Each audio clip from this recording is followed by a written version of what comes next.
সবাইকে স্বাগত জানাচ্ছি অমর একুশে বইমেলায় আরটিভির বিশেষ আয়োজন আমা কফির আমন্ত্রণে। আমার সাথে আছেন কবি নুসরাত জাহান চান। নুসরাত, কেমন আছেন? ভালো আছি, আপনি কেমন আছেন? আমি তো খুবই ভালো আছি, বইমেলা শুরু হলে তো ভালোই থাকি। নুসরাত, আপনার নতুন বই আমার হাতে, ছন্দে বাঁধা দ্বিধা, আপনার জন্য এক্সপেরিয়েন্সটা কেমন ছিল? আমার জন্য খুবই চমকপ্রদ একটা ব্যাপার ছিল, কারণ এটা একটা প্রতিযোগিতায় দেয়া ছিল।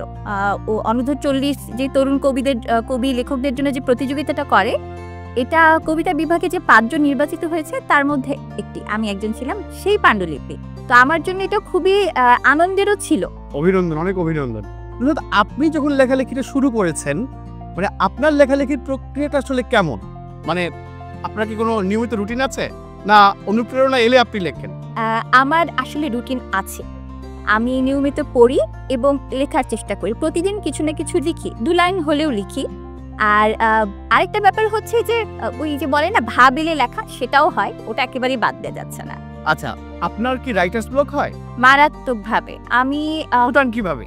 এই জিনিসটা আসলে আমি তখন অনেক বেশি অডিও বুক শুনতে থাকি।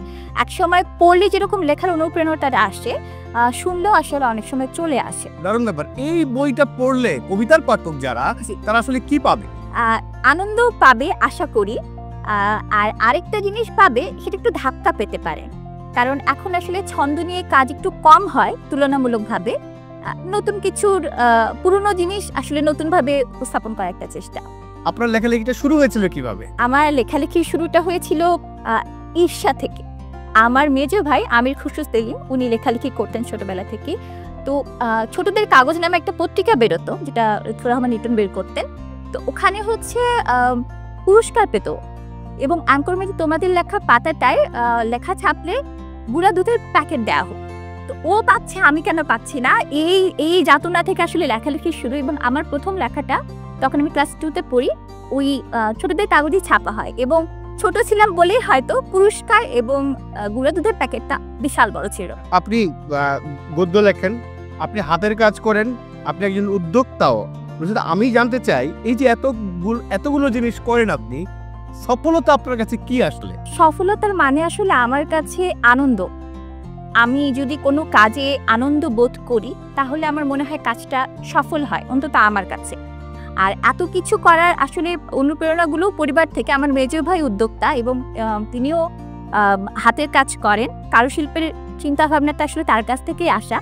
তো এই যে পরিবারের সাথেও আমি যুক্ত থাকি, আমার পরিবারও আমার আনন্দের উৎস আসলে। একদম। সাহিত্যে সফলতা বলতে আসলে আপনি কি বোঝেন? পাঠকদের প্রতিক্রিয়া, নাকি মানে আপনার ব্যক্তিগত সন্তুষ্টি? না, আমি সাহিত্যের সফলতা বলতে আসলে পাঠকদের প্রতিক্রিয়াটাকে অনেক বেশি প্রাধান্য দিই। আমি যখন লিখছি, কারো না কারো পড়বার জন্যই লিখছি, তো প্রতিক্রিয়া যদি না পাই, ওখানে আসলে সাহিত্যের সফলতা আমার কাছে মনে হয় না খুব বেশি আসে। গ্রেট। আপনার এখন পর্যন্ত যে লেখালেখি, আপনার সবচেয়ে বড় চ্যালেঞ্জ কি ছিল? আমার সবচেয়ে বড় চ্যালেঞ্জ ছিল আসলে পেশা যেদিকে ছিল স্ক্রিপ্ট রাইটিং। তো যখন স্ক্রিপ্ট লিখতে যাই, তখন আমি বাধা পড়ে গিয়েছিলাম একটা ফরম্যাটের মধ্যে। ওই জায়গা থেকে বের হতে আমাকে খুব কষ্ট করতে হয়েছে। এখন সমস্যা হয় না, কিন্তু আমার কাছে ওই বাধাটা সবচেয়ে বেশি চ্যালেঞ্জ মনে হয়েছিল, স্ক্রিপ্ট। কারণ একটা ফরম্যাটের মধ্যে অনেক জিনিস বোঝানো খুব কষ্টসাধ্য ব্যাপার আসলে। ব্যক্তিগত যে জীবন আর লেখালেখি, এর মধ্যে আপনি ভারসাম্য রক্ষা করেন কিভাবে?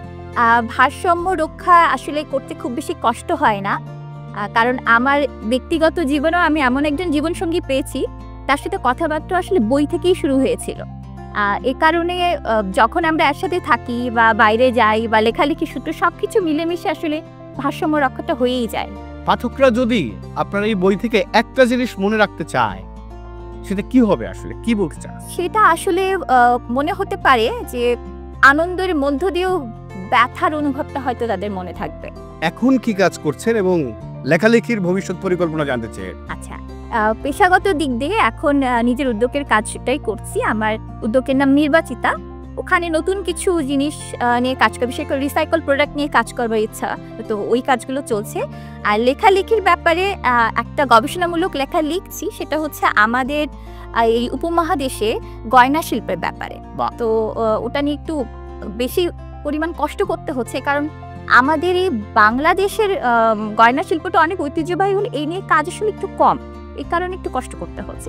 আপনাকে একটা হাইপোথেটিক্যাল প্রশ্ন করি, ধরেন টাইম মেশিন যদি থাকতো, অতীতে গিয়ে যদি আপনি লেখালেখি সম্পর্কে নিজের কোনো ভুল ঠিক করতে চাইতেন, কি ঠিক করতেন? সেক্ষেত্রে যেতাম কৈশোরের আমার কাছে, তাকে গিয়ে বলতাম আরেকটু বেশি করে পড়ো। দারুণ দারুণ। আপনার এই বই থেকে আমরা একটা কবিতা শুনি আপনার কণ্ঠে। অবশ্যই, ছোট্ট একটা শোনাই। হ্যাঁ প্লিজ। এটার নাম আকাশী নাচ। জানলা খোলা, কান্না তোলা, বুকের কাছে, মধ্যরাতে, গদ্য হাতে, আকাশ নাচে। বাহ, মানে আমরা শুনলাম আপনি আপনার লেখার মধ্যে সামাজিক বা সাংস্কৃতিক ইস্যুগুলো আসলে কিভাবে জায়গা পায়। সাংস্কৃতিক ইস্যুগুলো জায়গা পায় যখন আমি গদ্যের দিকটায় যাই, প্রবন্ধের দিকটায় যাই, তখন আমার মনে হয় যে আমাদের যারা কারুশিল্পী আছেন তাদের যে আর্থসামাজিক অবস্থা, সেটা আসলে আমরা যারা ব্যবহার করি পণ্যগুলো বা উদ্যোগের খুব বেশি যোগাযোগ নেই। আমি চেষ্টা করি যারা কাজ করেন তাদের মধ্যে যেন একটা মধ্যস্থতা তৈরি হয়, যোগাযোগের মাধ্যম তৈরি হয়, সেই ব্যাপারটা আমি খেয়াল রাখি। অনেক ধন্যবাদ নুসরাত। আপনার নামের সাথে চ্যাম্প আছে, এইটা একটু শুনতে চাই, কেন? চ্যাম্প নামটা হচ্ছে আমার একটা বন্ধুর সার্কেল ছিল যেখানে আমি সবচেয়ে ছোট ছিলাম, তো তারা আমাকে লিটল চ্যাম্পিয়ন এসব বলে ডাকতো। তো যখন ফেসবুকে অ্যাকাউন্ট খুলি, বাবা বেছে বেছে এমন একটা নাম রেখেছে নুসরাত জাহান, এত কমন যে ওখানে দেখা গেল অন্তত 2 লাখ নুসরাত জাহান রয়েছে। তখন এই চ্যাম্প নামটা সংযোগ করি যাতে আমাকে আলাদা করে খুঁজে পাওয়া যায়, এবং এটা একেবারে লেখালেখির নাম হিসেবে পার্মানেন্টলি লেগে যায়। প্রিয়.com যখন ছিলাম তখন রাইটার নেম হিসেবে নুসরাত জাহান চ্যাম্প নামটা যেত, যে কারণে সবাই লেখক চ্যাম্পকে আলাদা করে চেনেন এই নামটার জন্য। আর একেবারেই কাগজে কলমে নিয়ে আসার যে ব্যাপারটা, যে বইয়ে এটা, এর রিজনটা হচ্ছে ওই একই কারণ, নুসরাত জাহান নামে এতজন লেখক রয়েছেন, একটু যেন আলাদা করে চেনা যায়। অনেক ধন্যবাদ। আপনার নামের সাথে চ্যাম্প যুক্ত হয়েছে, আপনি চ্যাম্পিয়ন হতে থাকেন। নুসরাত, নতুন লেখার আইডিয়া এটা আপনি জেনারেট করেন কিভাবে? এটা আসলে অনেকটা বলা যায় গল্প করতে করতে হয়ে যায়। যেমন আমি উপস্থিত গল্প তৈরি করি, কোনো ঘটনা ঘটে গেলে ওখান থেকে অনেক সময় লেখার আইডিয়া চলে আসে, বিশেষ করে গল্পের ক্ষেত্রে। মানে আমি আমার আশপাশ থেকে গল্পের বিষয়বস্তুগুলো তুলে নিয়ে আসি, আসলে যা ঘটছে আশেপাশে, আমার আশেপাশে যে চরিত্ররা রয়েছেন তারাই থাকেন আসলে আমার গল্পে। কবি হিসেবে আপনি আসলে নিজেকে কই দেখতে চান?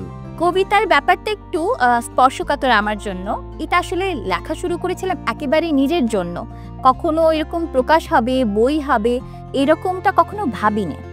আমার লেখালেখির গণ্ডিটা আসলে গদ্যের দিকেই বেশি ছিল, কিন্তু যখন দেখলাম যে অনেক জিনিস হারিয়ে যাচ্ছে, অনেক জিনিস খুঁজে পাচ্ছি না, তখন মনে হলো একসাথে যদি বেঁধে ফেলি সব কিছুকে তাহলে হয়তো আমার জন্যই পরে ভালো হবে। কখনো নিজের জন্য পড়লাম, নিজেকে পুরনো নিজেকে মনে করলাম, সেখান থেকে আসলে কবিতার ব্যাপারটা। তো এটার বড় হয়ে বড় কবি হব ব্যাপারটা ওরকম না, কিন্তু আপনি বড় কবি হন, সেই শুভকামনা রইল।